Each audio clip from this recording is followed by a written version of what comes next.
C'est le jeudi, le jour du débrief de l'ActuTech dans Smartech. J'ai avec moi déjà en plateau Anne Cousin, avocate associée chez Herald. Bonjour Anne, merci beaucoup de participer à ce commentaire de l'ActuTech. Gilles Babinet va nous rejoindre. Aujourd'hui, c'est jour de grève, donc bon, on a encore sa place vacante. J'espère qu'il va pouvoir arriver à temps. Et en attendant, on va s'intéresser à une nouvelle méthode, une méthode qu'on nous présente comme unique, c'est ce qu'on va voir, pour reforester beaucoup plus rapidement que ce qu'on fait d'ordinaire. C'est l'interview avec Adrien Pagès. Bonjour. Bonjour. Vous êtes le cofondateur de Morpho. Vous nous parlez donc d'une méthode unique qui permet de reforester jusqu'à 50 hectares par jour, soit 50 fois plus rapidement qu'une solution de reforestation classique. Exactement. Comment ça marche? Comment on fait pour arriver à cette vitesse? Alors l'idée, si vous voulez, c'est d'avoir une solution complète de restauration. Donc on vient non seulement accélérer les opérations en utilisant des drones pour planter, via un système d'encapsulation de semences, et on vient larguer ces capsules avec nos drones, ce qui nous permet d'atteindre cette vitesse de 50 hectares par jour. Mais c'est aussi... Donc ça veut dire que sur le terrain, très concrètement, il n'y a plus personne? Alors non. On ne peut pas totalement remplacer les gens et ce n'est pas l'objectif. L'objectif de notre solution, c'est au lieu de planter une dizaine d'hectares par jour, on va être capable de planter des milliers d'hectares par jour avec ces mêmes personnes, voire avec plus de personnes. Simplement, on répartit le travail dans la collecte de semences qui est essentielle si on veut passer à l'échelle. Et les semences forestières, ça ne se trouve pas comme ça. Mais aussi dans le suivi. C'est-à-dire que planter une forêt, c'est la suivre correctement. Et il peut se passer énormément de choses. Donc nous, on a un suivi analytique, mais aussi il faut des gens pour suivre ces forêts. Et donc, on crée de la valeur là où il en faut. Alors, on va peut-être reprendre étape par étape. Oui. Donc, on va commencer par la collecte de semences. Comment ça se fait aujourd'hui et qu'est-ce que vous proposez, vous? Alors, la collecte de semences aujourd'hui, soit ça se fait pas trop, soit ça se fait en fait de manière artisanale, c'est-à-dire que c'est des gens qui vont collecter les semences dans la forêt, sachant que nous on travaille en zone tropicale, donc c'est encore plus le cas, et qu'on travaille avec une grande diversité d'essences. Il faut énormément de types d'arbres. Donc on vient collecter dans la forêt, et on ne peut pas prendre toutes les semences dans la forêt comme ça, il y a des méthodes, et donc l'idée c'est de mettre plus de personnes pour collecter plus de semences, mais de manière responsable. Donc finalement créer des emplois à ce niveau-là, et nous ce qu'on fait c'est qu'on vient booster, créer des réseaux, pour augmenter les collectes de semences. Donc des réseaux là humains. Des réseaux humains, oui, tout à fait. D'accord. Donc en fait, ce que vous apportez, c'est une organisation finalement autour de la collecte. Une organisation, un savoir-faire, et puis après finalement des règles, des méthodes. Parce que voilà, il ne s'agit pas simplement d'aller attraper un fruit et puis de le replanter. Il y a 2-3 techniques. Voilà. D'accord. Donc une fois qu'on a la semence, il faut pouvoir aller la planter. Alors c'est ça. Mais alors du coup, pour la planter, il faut être capable de l'étudier. Enfin, il faut l'étudier d'abord, parce qu'effectivement, chaque semence ne réagit pas de la même manière. Donc il faut savoir finalement comment je vais faire pour faire germer cette semence.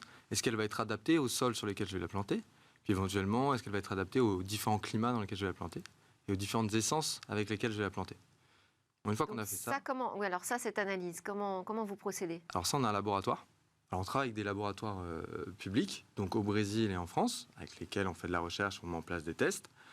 Et puis après, en fait, on rentre ça dans notre laboratoire à nous. Et alors là, notre laboratoire, on fait tout un tas de tests sur des centaines d'essences pour justement mieux les comprendre et engranger. Donc vous créez une base de données? On crée une base de données, exactement. Une base de données assez poussée. D'accord. Qui est en open data, à laquelle tout le monde peut accéder? Alors ça, c'est une super bonne question. Effectivement, alors l'objectif, nous, de notre entreprise, c'est de dire toutes ces données qu'on est en train d'accumuler aujourd'hui, c'est des données qui ont une valeur pour tous. Et pas uniquement pour Morpho. Oui. Exactement. Après, on est quand même une entreprise. Donc, l'objectif, Comment vous valorisez ces données? C'est ça votre question? Exactement. L'objectif aujourd'hui pour nous, c'est de pouvoir en partager un maximum pour que ce soit utile au plus grand nombre et tout en ayant une valeur pour notre société. Donc là, ça va se faire via le biais notamment de publications scientifiques. Il n'y en a pas qui sont parues encore, puisque la société est quand même jeune, il faut quand même un petit peu de temps avant de faire des publications scientifiques. Mais c'est vraiment l'objectif, c'est de partager au plus grand nombre ces données, et notamment les partager aux scientifiques avec lesquels on collabore, parce que pour eux, ça leur permet aussi d'aller plus vite. Et nous, on travaille sur des sujets sur lesquels ils ne travailleraient pas, ou à des échelles sur lesquelles ils ne travailleraient pas. Et des bases comme ça, aujourd'hui, on n'en trouve pas? Des bases de données disponibles, à partir desquelles vous auriez pu déjà commencer aussi à travailler? Alors, nous, on les connaît, ces bases de données. En fait, on travaille déjà, une partie des données sont déjà existantes, mais ce qu'il faut voir, c'est que nous, on travaille sur des biomes, donc des écosystèmes très spécifiques, et sur ces écosystèmes, on vient planter une très grande diversité.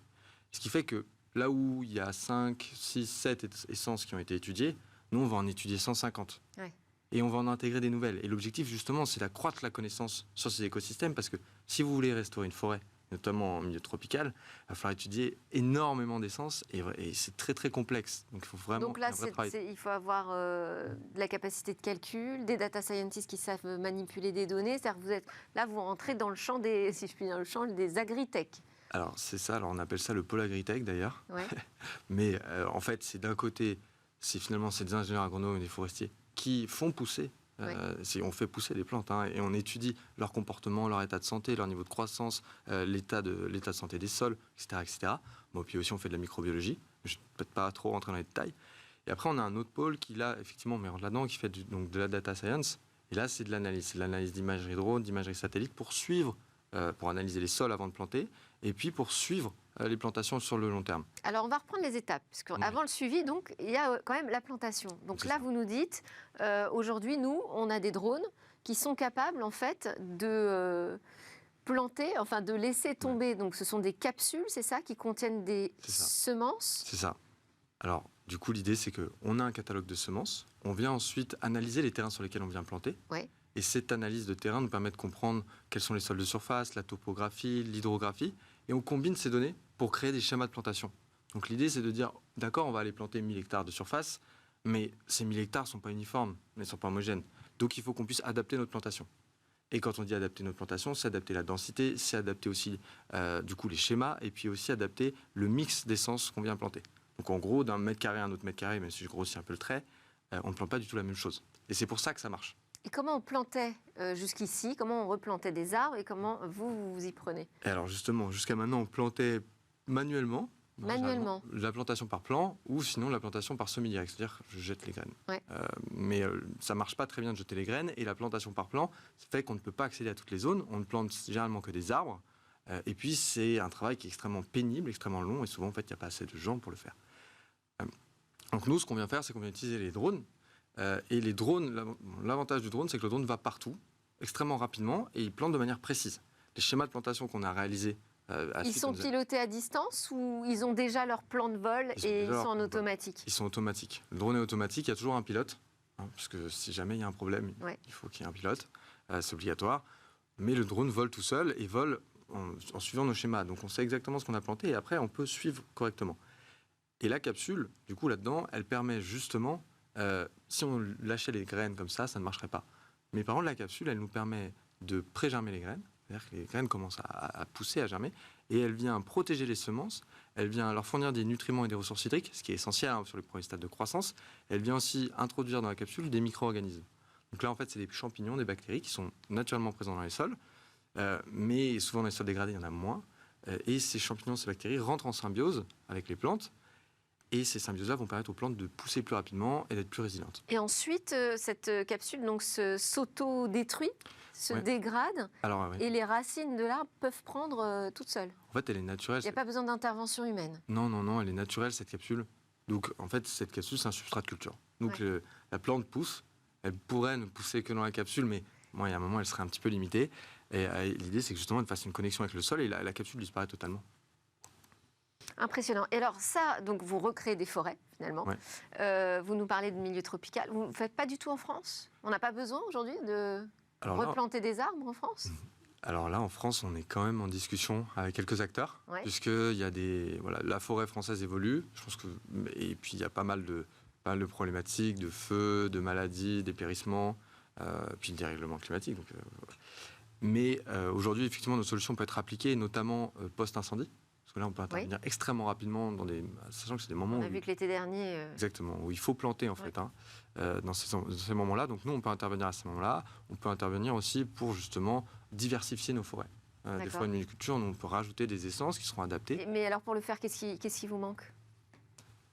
Disons que... Alors, aujourd'hui, on parle avec des acteurs qui sont intéressés pour le faire. Ce sont qui, vos interlocuteurs? Alors là, c'est des grands groupes forestiers, ou des grands syndicats forestiers. Mais c'est vrai qu'on a eu un gros focus sur les zones tropicales. Et je dirais, la discussion, ça tourne autour de quoi, du coup? Alors non, pas forcément. C'est plutôt que, finalement, avant de mettre en place un projet, il faut réaliser toutes les analyses que j'ai pu évoquer auparavant. Et qu'aujourd'hui, nous, on est très concentrés sur les zones tropicales, parce que les enjeux sont essentiels dans ces Donc c'est zones-là. plutôt de votre côté que ça peut prendre du temps, c'est-à-dire c'est une question C'est plutôt de notre côté, c'est un choix de priorité. d'adaptation finalement de... En fait, c'est un choix de priorité. Ouais. C'est-à-dire que nous, notre solution, elle est conçue pour aller sur n'importe quelle zone dans le monde. On a aussi fait des tests pour des zones sahéliennes, on nous a proposé des projets au Sénégal, donc finalement à Madagascar. Donc finalement, on peut aller n'importe où, mais il ne faut pas, voilà, il faut pas courir tous les lièvres en même temps. Et donc, faut faire attention. Quand on vient planter une forêt, on vient la planter pour qu'elle fonctionne, pour qu'elle réussisse, et pour que d'ici 30, 50 ans, 20 ans, on a un écosystème résilient. Donc si on vient dire vite trop oui et trop rapidement, on se met à risque. Ça, c'est une start-up sérieuse. Merci beaucoup. Je ne sais pas si Gilles Babinet est arrivé et va pouvoir nous rejoindre pour le débrief, mais a priori, c'est le cas. Donc, juste avant, il y avait une question de Caroline Ricros, avec qui je travaille. Oui. Je vous propose qu'on écoute sa question. Oui, bonjour Monsieur Pagès. Moi, ma question, c'est reforester, c'est bien, hein, mais comment vous garantissez que vous ne participez pas seulement à la compensation écologique, qui en fait, finalement, est contre-productive pour favoriser l'écologie? C'est une Que les jeunes arbres Oui. voilà, sont moins efficaces que les vieux. Alors ça, c'est tout à fait vrai. Il faut sauvegarder d'abord nos vieux arbres. Ouais. C'est extrêmement important. Mais bon. Mais alors ça, c'est lutter contre la déforestation. Ça, c'est un autre sujet. Je suis totalement pour la lutte contre la déforestation. En revanche, nous, là où on intervient, c'est-à-dire que nous, on vient planter des forêts dans des zones où, en fait, il n'y aurait pas eu de forêt sinon. Ces forêts, il faut bien les financer. Et on les finance via des mécanismes directs ou via des mécanismes de contribution carbone. Là où, effectivement, ça pourrait être dangereux de faire ce genre de financement, c'est si on acceptait des financements d'entreprises qui n'avaient pas déjà entrepris une stratégie climat, c'est-à-dire une stratégie de baisse de leurs émissions et d'un objectif de zéro émission nette. Et surtout, si on disait, écoutez, on plante des forêts aujourd'hui, okay, et ces forêts-là qui vont pousser pendant 30 ans vont capter un certain volume de carbone qu'on compense immédiatement. Là, si vous faites ça, vous êtes dangereux. Ça, en revanche, c'est extrêmement dangereux. Par contre, nous, ce qu'on fait aujourd'hui... Oui, très rapidement, parce que... ce qu'on fait aujourd'hui, c'est qu'on dit, en fait, on ne compense que ce qu'on a capté et ce qui a été vérifié, et on choisit des entreprises qui sont déjà dans une démarche de diminution de leurs émissions et de compensation, parce qu'il faut bien compenser une partie. On ne peut pas atteindre zéro, c'est impossible. Merci, Adrien Pagès. Encore une fois, une réponse très sérieuse. Donc, Adrien Pagès de Morpho, une deep tech à suivre. Et nous, on enchaîne avec le reste de l'actualité tech que l'on va commenter ensemble.